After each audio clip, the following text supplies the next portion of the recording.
This is Will the Thrill, and this is the Off Script Podcast. Okay, we're going. And I'm Ashley, your co-host. I'm just along for the ride now. Why can't I be Will the Thrill? You can be Will the Thrill. All right, today we're tackling the best topic of our relationship, time. So this is going to be really fun. We're going to talk about time in 3 different areas of someone's career. So before they've found success or before they've gotten busy, when they're building momentum, and then maybe after they've found a way to sustain that success or they've been in the industry for quite a while. So we're going to talk about time in real estate. Okay. What's your thoughts on this? Well, it can control your life if you let it, by tasks and follow-up and just everything that you chase in real estate with leads. So my thoughts on this are figure it out early or it will control your life. Yeah. It's a pain point for a lot of people too. I think you just said a term before we started this, chaotically efficient. Yes, and that's how I feel. That's how you feel often. Yeah. So it never ends. Yeah. Even after you get to a place where you have you found some success in this industry, time is always something that needs to be focused on, and we can all get better at. Yeah, and I think if you're in sales just in general, you're always going to feel some sense of that chaoticness because you're always, it's a time-based business, right? So you're always chasing something, but it's figuring out how to find control over it so that you don't go crazy. Yeah. So if you came to this episode thinking we're going to give you the secret sauce here, I think we're all figuring it out as we go. Time blocking is like a very, very overused term, I think, in our industry, but it's the right term. We do need to be time blocking, and I know everybody uses their calendar very, very differently. But we're going to tell you what's worked for us and what's not worked for us throughout these 3 different phases. All right. So starting out, when you're brand new in this industry, we had 2 totally different entrances into this. I went full-time from the start, and you were doing it more of a part-time while you had a full-time job and salary. How did you manage that transition when it came to having such a high demanding job? Well, at first, when I really first got into real estate, I think I didn't really know what to do with my time. So I have a hard time answering that because I don't think I did a good job at all of time blocking because I didn't know what to do or how to prioritize my time. But when I had my full-time job at the same time of it, I had to be really efficient. So it was either get up super early and get task work done from 5 a.m. to 7 a.m. And that would leave 6 to 8 o'clock for showings for me. And so I did a lot of time blocking then. But when I transitioned into real estate full-time, I think what I could have done in reflection that I didn't do or that new agents should be doing is just always prioritizing time blocking for at least an hour a day of lead gen and then maybe 30 to 40 minutes of follow-up at bare minimum. Yeah. And that's something that I was never taught. I was spending all of my time putting my business cards together and creating a website and all of these things that didn't position me to create a pipeline. Yep. It's funny because in all 3 of these phases, you're going to hear the same word, which is lead gen. We talked to our agents this week about what's one thing that would, if you did this better, you'd be more successul next year. And every single one of them had an answer that was related to lead gen, right? Yeah. So that's the one thing we all know we need to do. It's the one thing that gets pushed off. But when you're in that beginning phase, there should be nothing else matters. There should be no reason you're not, right? Yeah, but I think we all avoid it, but literally nothing else matters. It doesn't matter how pretty of a website you have or how cool your business cards are if you're not talking to anybody. That's right. So yeah, I feel like at the beginning phases, it gets very easy to feel like you have a lot going on when you haven't done a deal. And you really got to step back and look at what's happening with my 40 hours. I'm in sales. I'm in a sales job. And if I'm not spending half or majority of my time lead generating in those early phases when you don't have any pipeline built, that should be the only thing that you're doing at that time outside of maybe training, skill set development. And there's definitely some marketing stuff that is important to do during that time, but lead gen should really be that one block that never gets missed. But it's the easiest thing to go away. And then as you get, you're doing more of your lead generation, whether it's database or cold lead gen follow up as well. And I think a lot of people don't split that time block. It's just lead generation, and it's very broad, and people get to that time and they don't know what to do. What's something that you do with that lead gen block to make sure that you're prepared to make certain calls? I prep before my lead gen block and kind of organize and segment out what type of leads that I'm going to be calling for that day.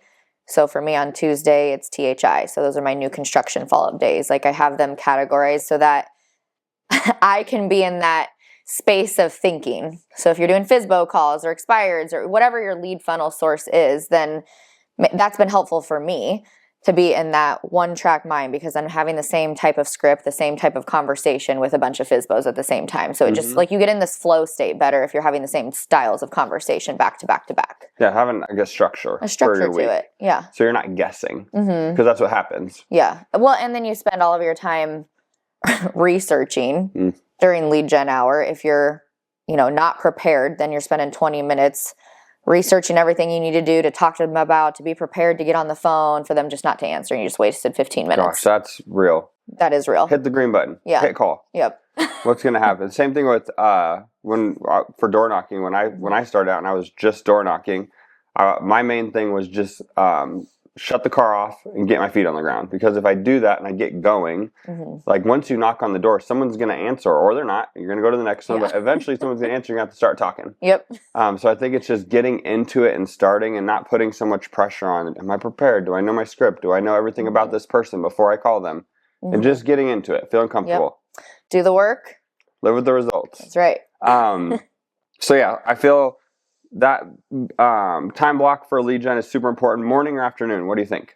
Morning. Morning? Morning for sure. Get it out of the way? Get it out of the way, otherwise you won't get it done and your day ends up controlling you. And then it leaves time for fun stuff if you feel accomplished for the day. Yeah.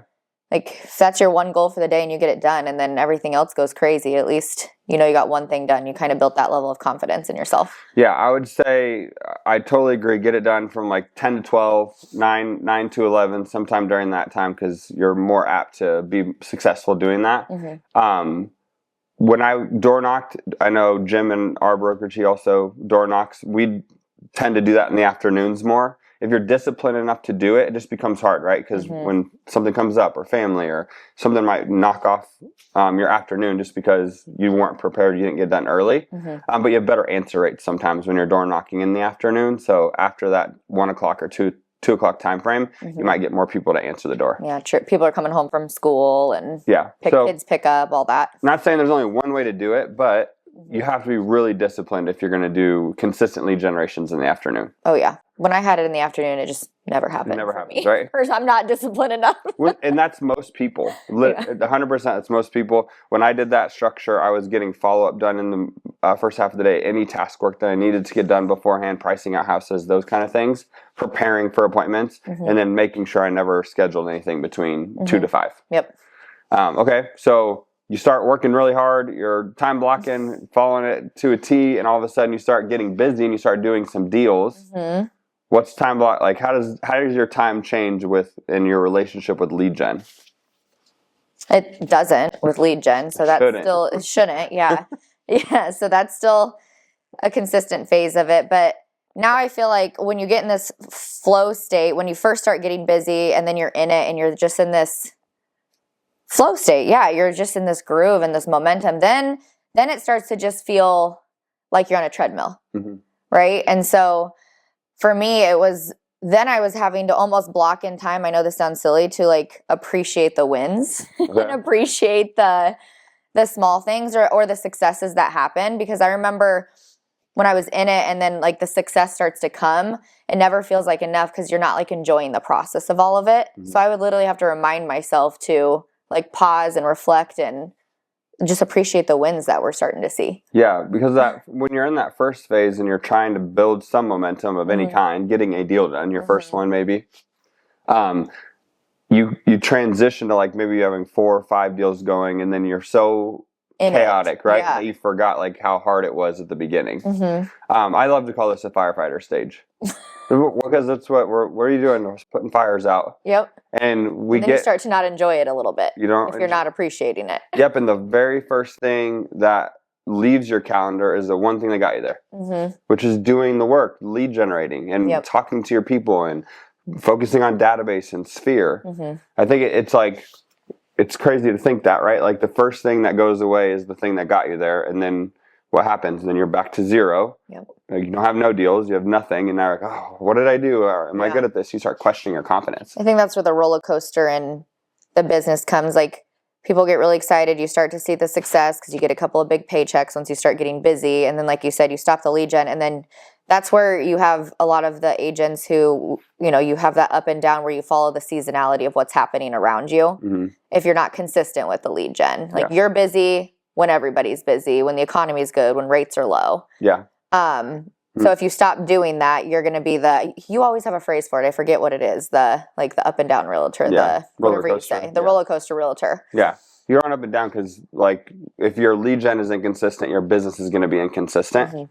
Mm-hmm. So that's just like, you've got to get it done early, and you have to have a plan. Like, in your time blocking, you need to put in there, like, who am I going to call tomorrow? Who am I going to call during my lead gen block? So it's just preparing. Yeah. So when you build the momentum side of things, like, what are some of those leverage pieces that can help you hit your time block? We're putting out fires. We know that things go wrong in deals and all these things. What are some, like, little tips and tricks to make sure you do get lead gen done? Hire somebody when you start to get to that point where you're spending more of your time working on task work that doesn't produce long-term results or revenue coming back into your business. You're spending all your time on transaction stuff or coordinating services with vendors and photographers. When you're doing things that you can hire that out to do, and that's intruding on your lead gen hour, and you're now unable to do it because you're busy enough where now you can't do it, then that's when you need to for sure hire and start leveraging out, whether that's TC, whether that's a personal assistant, an admin assistant, a listing manager, a marketing person, whatever that is. You okay? Yeah, sorry. So that you can get in that lead. Like, it never goes away. As long as you're a real estate agent and you're going to continue to be in the business selling houses, no matter how busy you are, that's like the one piece that doesn't ever go away. And then you leverage out everything else. Yeah. Why do you think it's so hard for people to make that hire? In business, right, as a whole, you know that you need leverage in order to grow. Like, it's common sense in terms of business. But in sales, it's very challenging to make that first hire. Well, I mean, a couple of things. I mean, fear of a few things. Like, what if I don't continue selling enough so that I can pay this person's salary? Or obviously it cuts into your profits, right? As a business owner, as a realtor. Fear would be one of them. Or maybe their fear that they're not disciplined enough and they're not going to commit to doing the things, such as lead gen, that they have to do to ensure that that's like a successful hire. Like, it's fear, I think. Yeah. For most of us. I mean, it was my fear of, now I'm responsible for somebody else and responsible for putting a salary, a paycheck in their pocket. And it's scary at first. Yeah. It's a risk, right? You look at it as a risk as somebody who's self-employed. Yeah. And for that first hire, the first one's the hardest, I think. Yeah, no doubt about it. Yeah. And you think about lead generation. I feel like when you build that momentum, if you do this the right way and it's database driven and you're getting some referrals from here and there, you don't realize that the lead generation is what's creating that. The lead generation is what's creating your success. And so I think when you need to hire, like, oh, what if those referrals don't come in? Or the only reason I got here is because this person said this and that wasn't because of my actions. You start to question, like, how did I get here? How did I get to a place where I'm finding some success, and how could I sustain this? But it truly is just being consistent. Being consistent with making sure you're calling and asking great questions and staying in front of your people. Yeah, I mean, this is a good plug for Team Opportunity too, just because it just naturally flowed into this. So I feel like if you're fearful to hire your first person, or you're not quite at a point where you think you are busy enough where I need to go hire a full-time person or hire someone, or don't feel comfortable with it, and you want more of that soft landing, I think this is where a team can also come into play with the plug-and-play services, where I now need to make time for lead gen, but I have a listing manager, or these things that are offered on certain teams where I don't have to do all of those things anymore. Yeah, and then we provide a structure to make sure here's what you're going to be focusing on with your lead generation. Here's your lead funnel, and here's what you need to do. We'll take care of the rest of it. Yep. Okay, so you have a team, your top 5 agents in Omaha, and you found all the success. And now lead gen's easy, and your calendar is just super simple, right? I wish. What's your calendar like now? Oh, if I'm being honest, it is currently controlling my life. My calendar is, because I feel like it's the one thing that gives me a sense of control over my day by knowing exactly what's going to happen. But my calendar is currently broken up into lead gen is still always in there. I mean, I at least talk to 5 to 7 people a day. That comes a little bit more naturally now where it's incoming leads and conversations, but it happens. So I count that as lead gen. So 5 to 7 people a day. And then the other parts of my day are talking to the people on my team that we have leveraged out to help support me in my deals. So I'm usually talking to our listing manager and our marketing person and my TC at least once a day of just like what's happening with pipeline, what needs to get done with upcoming listings, just to help us all stay organized. Yep. So working a little bit on the business in that aspect. And then the other parts of it is, you know, coaching, mentoring, helping with agents if things come in to us from a team lead aspect, and working on our business is moving the brokerage forward. So it's kind of broken up into 4 parts right now. Half of it working in my business, lead gen and delegating work to the team. And then the other half is helping with running the brokerage and running a team and the operational sides of things that happen. Yep. How do you track, or how are you able to track your numbers and what's happening, and if you're actually doing the work that you're wanting to accomplish? How am I able to track it? Yeah. I have an app on my phone that I use to track every single time I have a conversation. It's like a big icon right on my screen. So I just track it with a number counter right there. And then every Monday before coaching, I go and upload it all in there. So that's how I track that. I mean, it's super simple. It's just coaching, track your numbers, right in front of my face. Yeah. I have coaching, I track it daily, and then I look at my numbers weekly. And I think that's kind of, for me, that's motivating. Yep. When I can see data right in front of me showing the results, that helps motivate me to keep it going, because then I'm like, okay, I know what's working and I know where to spend my time now based on what the data is showing me with what we're tracking. Yep. Yeah, I think with actually hitting some of your time blocks, if you can become disciplined to follow the structure, like what makes a great agent is being present. If you're able to be present with your people or your clients or your team or whoever it is, that's going to be what helps you succeed at a high level, because you're able to listen and build connections there.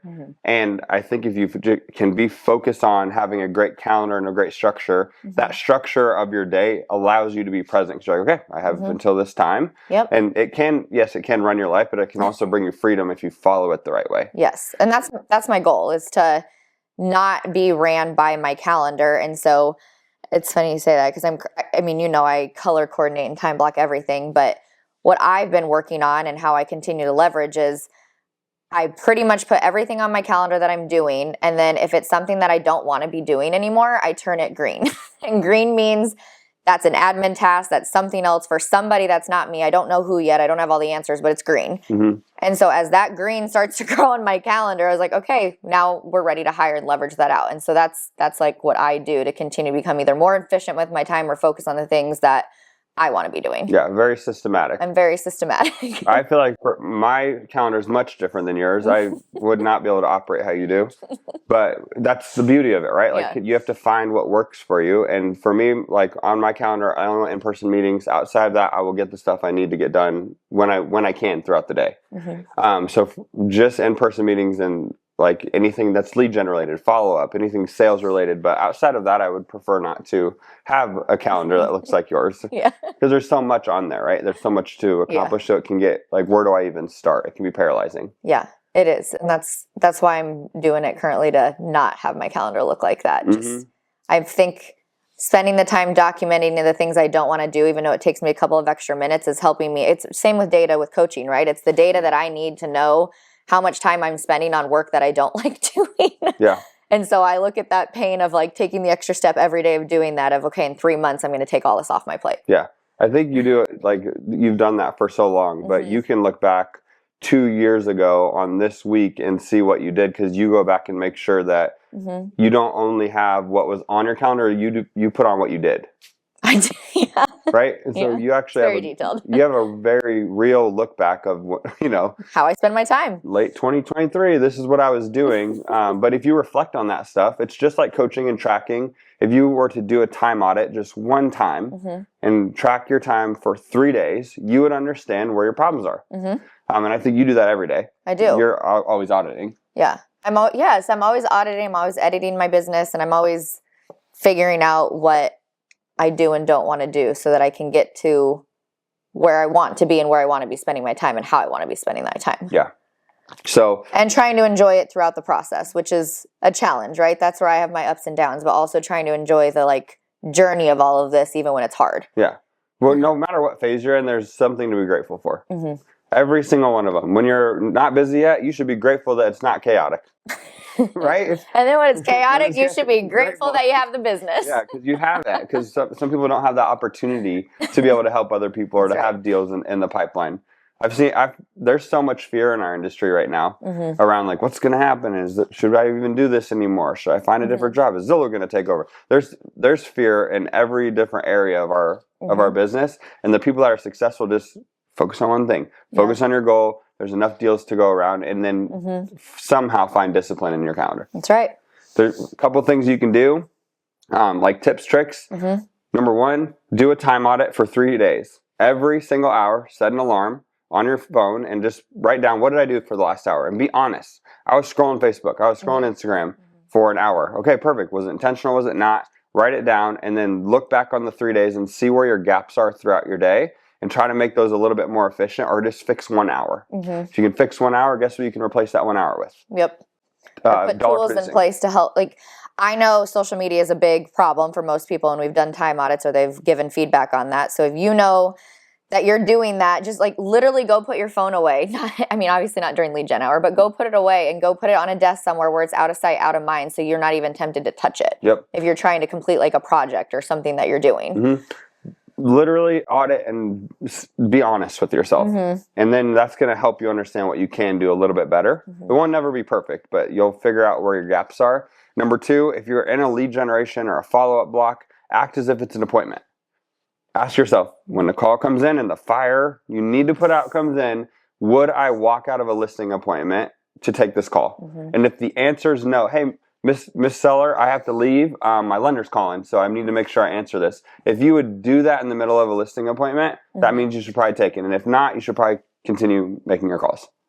Yeah, I'll add on to that. I think that has been a game changer for me once you said that, because half the time those problems get solved before I have to return their call anyways. So if I'm getting calls from clients during lead gen hour, if I just wait like 3 hours, 90% of the time they've already figured it out and it's resolved and it didn't take another 4 hours of the day. I mean, I always follow up with them to see what it was I missed or listen to their voicemail, but majority of the time, a lot of your problems take care of itself if you're just pause and let it work itself out. That's right. People are resourceful. They'll figure it out. Inherently lazy, so they're going to ask you first, but people are resourceful. They're going to figure out exactly how to solve their problems so that it's off their plate. So stick to that. And like your lead gen and your follow-up time blocks are appointments, because guess how you're setting the appointments that you're going on later? That one time block. If you do it the right way, it can completely change your business. What's the third one? That was it. There's the two. Oh. There's two. Most people have 3 points, so I was waiting for the third one. I said there are a couple. I mean, I hope I did. We'll go back and check the tape. Do you have a third one you want to add here? No, I was patiently waiting to hear your answer and add to it. I was like, yeah, get it. No, I did too. Okay, do we have anything else you want to cover here with time? Calendaring? No, I think nothing to add. Just, I mean, enjoy the journey, right? I mean, that's what, no matter what phase of your career you're in, if you're struggling to find business, if you're in it on that treadmill, or if you've already found success and now you're just learning to appreciate it, but appreciate the chaos of it, is just enjoy every single phase of it, because you're always going to get to that like milestone of what you're working towards at that phase of your career. And when you get there, it like lasts 30 seconds, that like feeling. And so I think the beauty in all of it is trying to enjoy it even through all of the hard times, and just what you're learning from it and what it's teaching you, so you can get to the next space in the phase of your life. Because when you get to the top of that mountain, like there's no party. Like you know, you hit the goal and then you're like, oh, that's great. And you're like, all right, on to the next thing. December 31st hits. We got to restart the whole thing. In our mind, that time construct. Yeah, it's funny because sales, final point here, right? Sorry, keeping this going, but sales and real estate is so awesome because it's going to tell you exactly who you are. So however you're acting is who's going to come into your life. If you're a very, very chaotic person, you're going to get chaotic clients coming in. If you're joyous and enthusiastic, you'll have joyous and enthusiastic clients coming to you, because it's who you align with. So your pipeline and sales and who is coming into your life is going to explain who you're being right now. Mhm. So like, pay attention to that. If you're, not very happy, not very motivated, you're not going to get very motivated clients. And that's just how it is. But if you bring a sense of enthusiasm to what you do every single day, people are just attracted to that energy. They are. So you got to enjoy it and be grateful. 100%. All right, that was it. That's it. Okay, that's all we got this week. Wrapping it up.